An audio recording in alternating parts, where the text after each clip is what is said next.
Iowa County in south-central Wisconsin, western Columbia County in south-central Wisconsin, northwestern Dane County in south-central Wisconsin, southwestern Marquette County in south-central Wisconsin, Sauk County in south-central Wisconsin, until 4:30 p.m.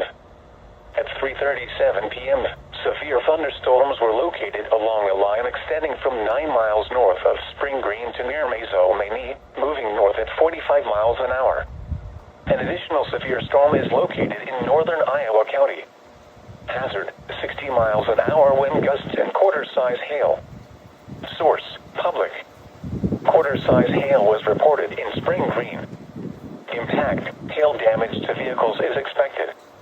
Expect wind damage to roofs, siding, and trees. Locations impacted include Baraboo, Reedsburg, Prairie du Sac, Sauk City, Wisconsin Dells, Lake Wisconsin, Lake Delton, Maison-Maine, Spring Green, West Baraboo, Barneville, Blue Mounds, Arena, Plain, Bluffview, North Freedom, Ridgeway, Merrimack, Rock Springs, and Loganville. People attending Automotion in the Wisconsin Dells should seek safe shelter immediately. Other landmarks included are the following locations: Mirror Lake State Park, Hyde Island State Wildlife Area, Kilbourne Dam, Hydes Mill, and the House on the Rock. For your protection, move to an interior room on the lowest floor of a building. A tornado watch remains in effect until 10 p.m. for south-central Wisconsin.